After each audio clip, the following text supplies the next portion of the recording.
Bonjour à tous, donc, je suis Clément, cofondateur et le président de Aria. Donc Aria, on est une fintech qui améliore l'expérience de paiement des factures B2B et on le fait toujours en étant intégré dans un tiers de distribution, un partenaire qui va être une solution logicielle au sens large, qui peut être donc une marketplace, on va en parler aujourd'hui, un ERP, un logiciel de procurement, un TMS.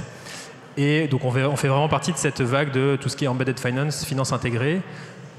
Une des cibles importantes d'Aria, c'est une relation entre un petit fournisseur et un acheteur qui est un peu plus structuré, donc type grosse PME, ETI ou grand compte. Pourquoi cette cible de fournisseur? Parce que justement, c'est la question d'aujourd'hui autour de la granularité des volumes.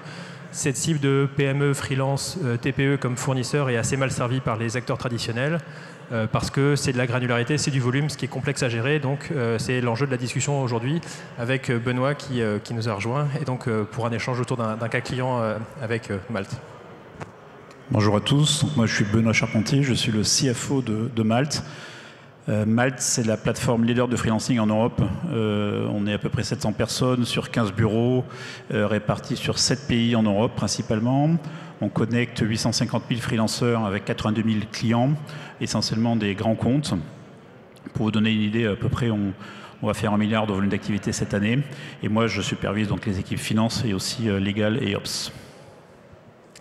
Alors, première question pour toi, Benoît. Quels sont les enjeux autour du paiement chez Malte? Alors, plus que du paiement, je dirais le financement. Dans l'ADN de Malte, il y a vraiment le fait de se mettre à la place des freelanceurs. On cherche vraiment à leur rendre service. Et un freelanceur, c'est par définition un indépendant, c'est quelqu'un qui a envie d'être payé rapidement pour son travail. Et lorsque vous êtes freelanceur, que vous travaillez pour une PME, ben vous pouvez espérer être payé en quelques jours, ça fonctionne bien. Par contre, dès lors que vous êtes un freelanceur, un tech ou un dev ou n'importe qui, que vous travaillez pour un grand groupe, comme c'est le cas majoritairement chez Malte, vous faites partie d'un projet ERP pour une filiale de Total ou de L'Oréal, vous ne pouvez pas espérer être payé en quelques jours. Ces grands groupes ont des process, ont des outils qui font que les paiements interviennent en 45-60 jours. Et donc du coup, pour le freelanceur, c'est un vrai problème. Et donc c'est là que Malte intervient. On va financer les missions des freelanceurs le temps que les clients payent.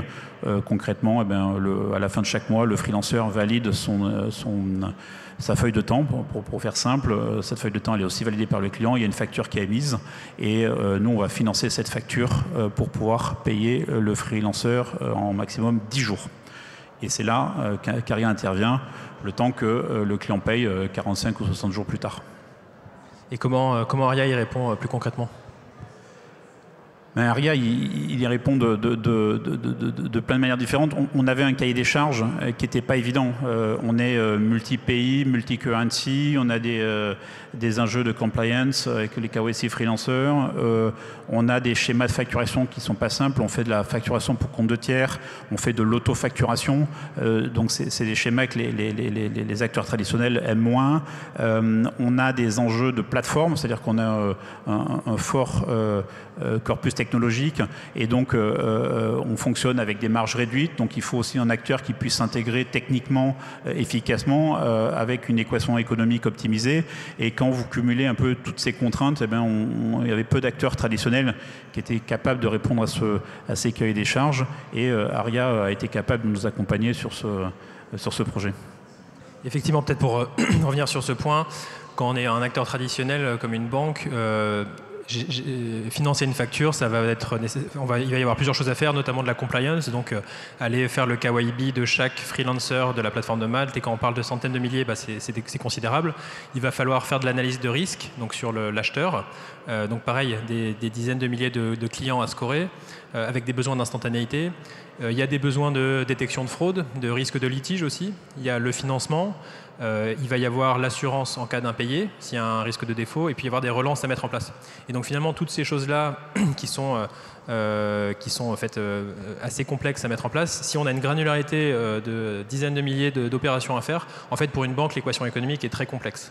Donc ce coût opérationnel de gestion est important.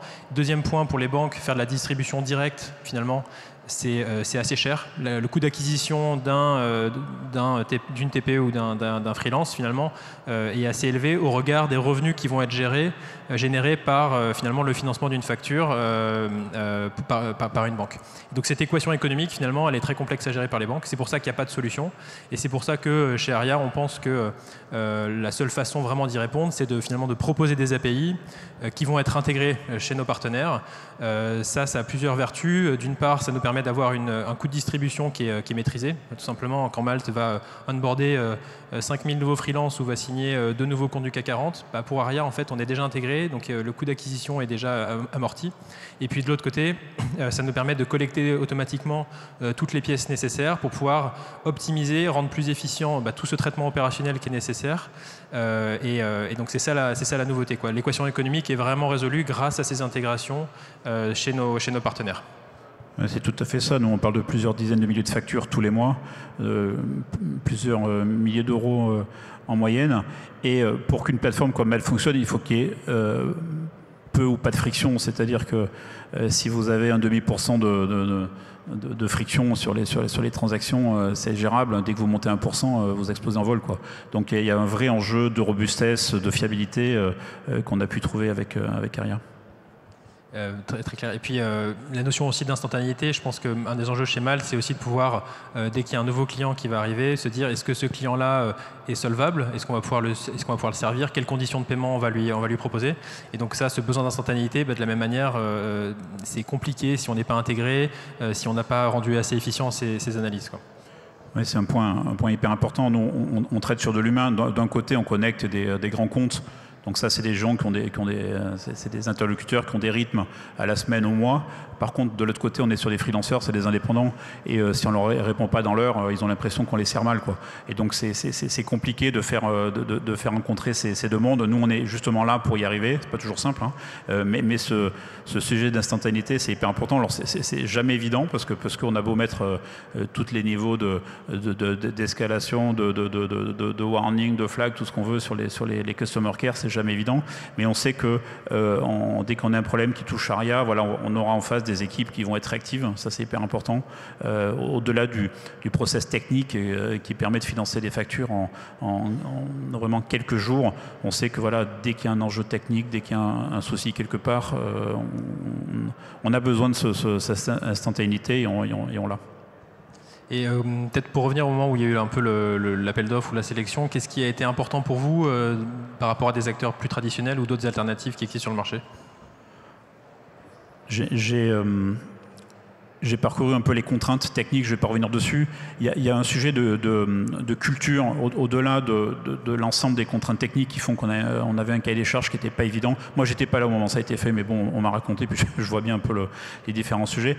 Il y a un sujet de culture, c'est-à-dire qu'à un moment donné, le fait qu'Aria soit une fintech permet de mieux se comprendre. C'est-à-dire qu'on a travaillé avec des acteurs traditionnels. Sur certains autres sujets, on travaille avec des acteurs traditionnels.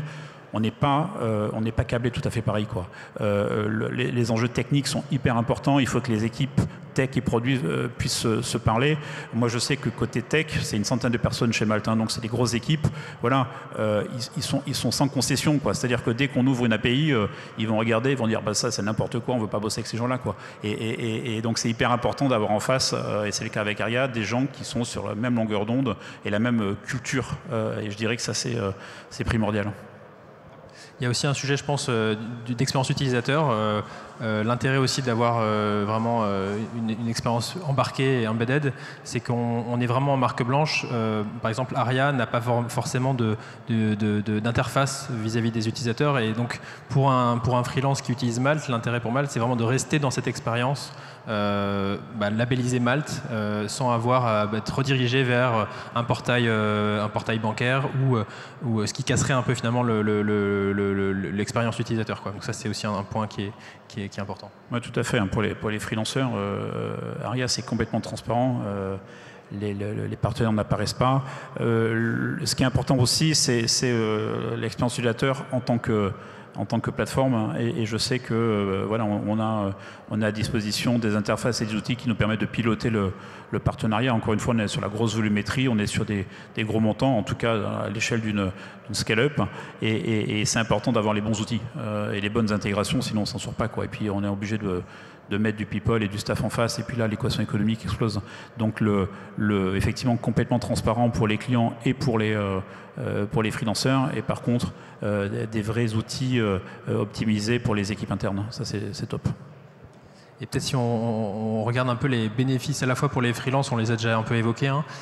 Souvent, nous, ce qu'on met en avant chez Aria, c'est intégrer des solutions de financement ou de paiement ou des produits bancaires globalement dans des softwares. Ça va augmenter l'acquisition, la rétention, ça va augmenter l'activité, donc le revenu. Ça, c'est des bénéfices. Est-ce que chez Malte, vous avez un peu analysé ces informations? Est-ce que vous avez des métriques sur ces sujets, essayer de mesurer l'impact de ces produits distribués directement dans votre plateforme? Et deuxième point, est-ce qu'on peut se focaliser plutôt sur l'interne en tant que FinOps chez Malte? Quel intérêt de travailler avec des solutions aussi comme la nôtre? Sur la première question, il y en a beaucoup d'indicateurs. Le premier, c'est le taux de freelancers qui sont financés. Alors, il y a la marge des freelancers qui ne veulent pas être financés. Il y a des clients qui ne veulent pas que leurs freelancers soient financés. Il y a des clients qui payent rubis sur ongle, donc il n'y a pas besoin de financement. C'est marginal. Et donc, on va suivre le taux de financement par rapport aux demandes de financement qu'on fait.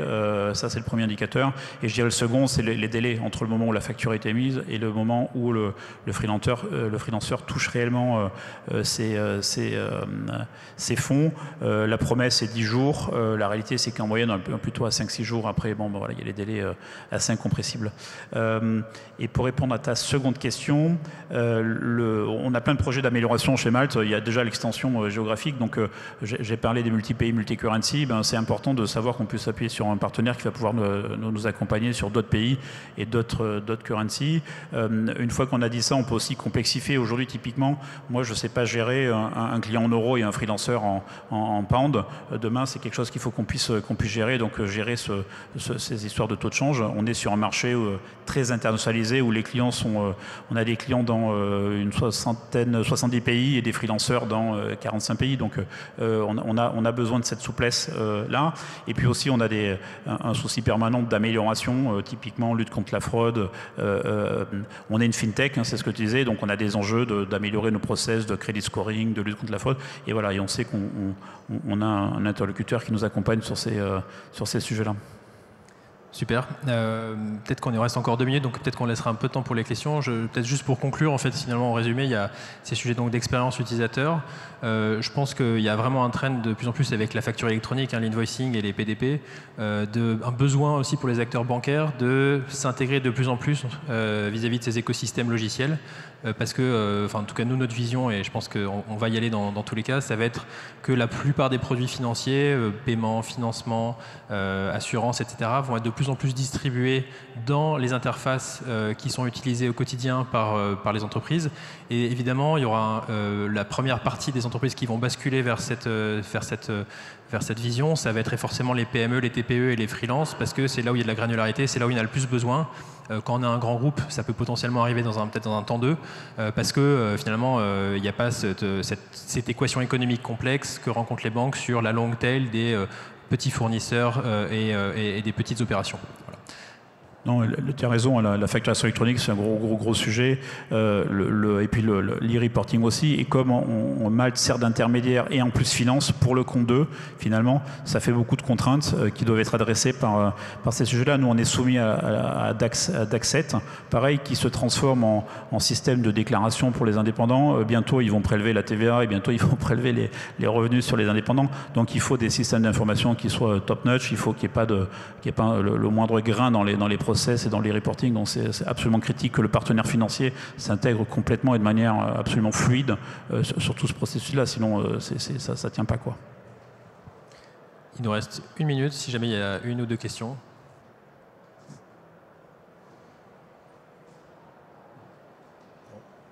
Bon, on va conclure. Merci beaucoup. Merci, bonne journée.